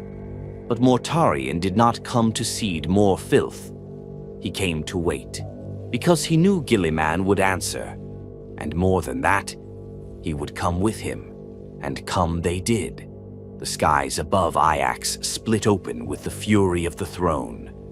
Torchbearer ships of the Indomitus Crusade screamed through the smog, silver and gold banners blazing against the gloom. The custodes led the way, silent as ever, blades drawn, not for war but for execution. Behind them came the Grey Knights, singing litanies of banishment, their voices faltering only slightly as they entered the Reaper's domain. Then the Ultramarines, and at the center, radiant and wrathful, came Guilliman. His helm burned away in light, his sword, the Emperor's, whispered with justice. And for the first time in 10,000 years, he spoke through him. The Imperium has no words for that voice. It did not echo in the air, it echoed in the soul. Every mortal on the battlefield dropped to their knees. The Death Guard howled, their corrupted forms blistering under the radiance. The very warp screamed and recoiled. Nurglings evaporated into steam. Poxwalkers melted like wax in holy fire.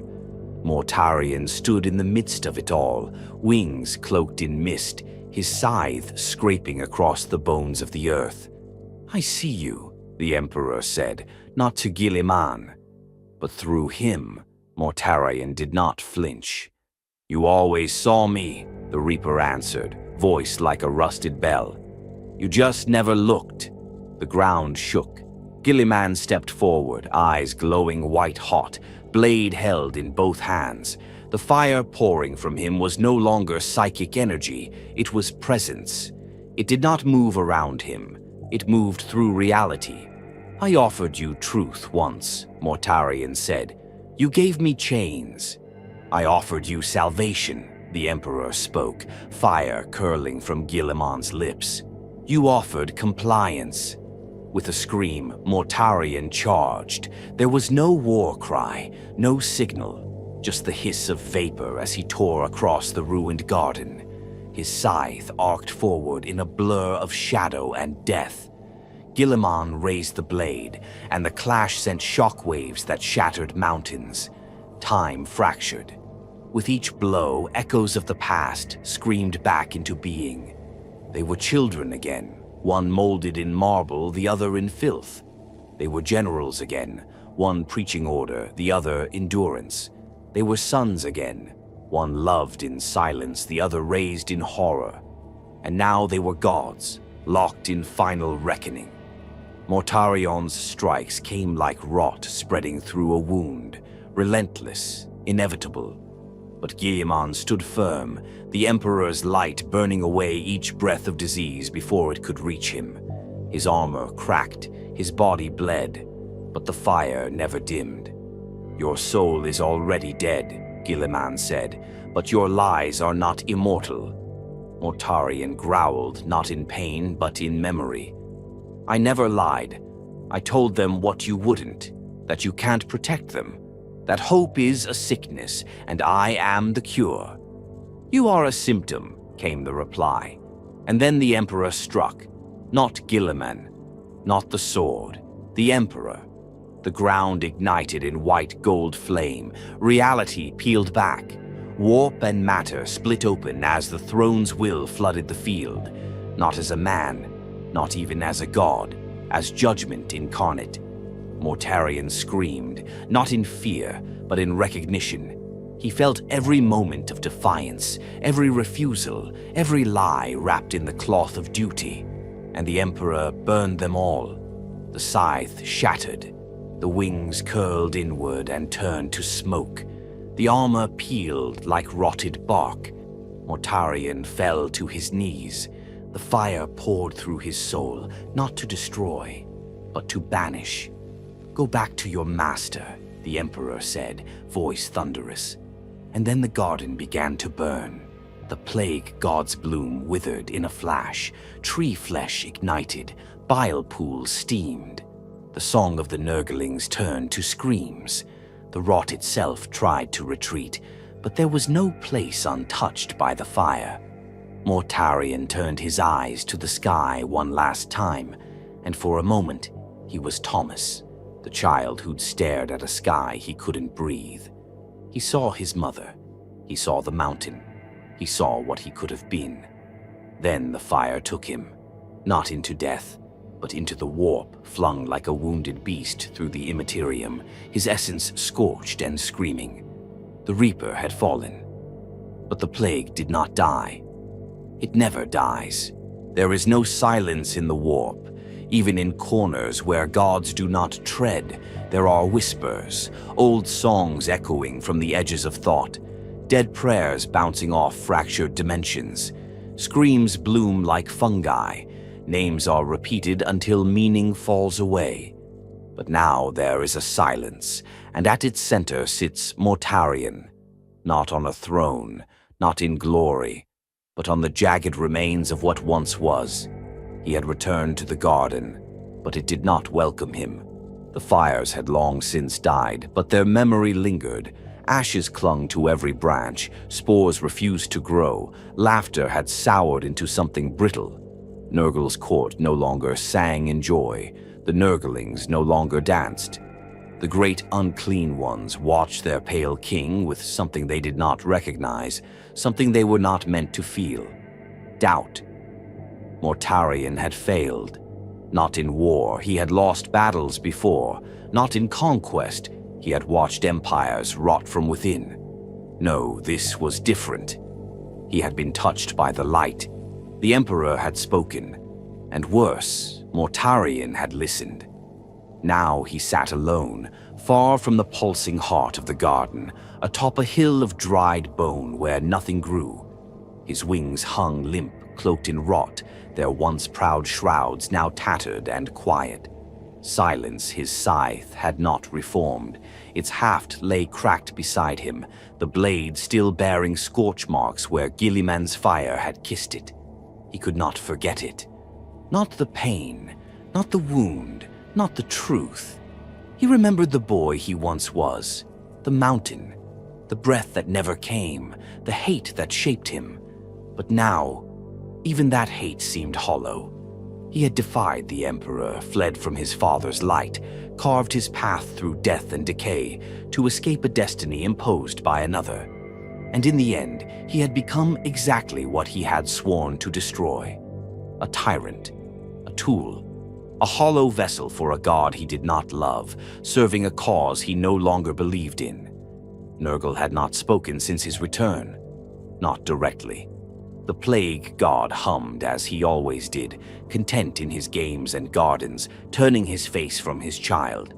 It was not rage, not disappointment. It was indifference. Mortarion had been wounded in more than body. He had been diminished, and yet he was not dead. In the warp, nothing dies unless forgotten, and Mortarion could not be forgotten. His name still echoed in the tongues of the dying. His cults still spread his gospel of despair. Entire hive cities still carved his mark in blood. The Death Guard still marched, still rotted in his name, still offered up victims in clouds of spore-choked smoke. Even shattered, he was still inevitable. So he sat, and he watched.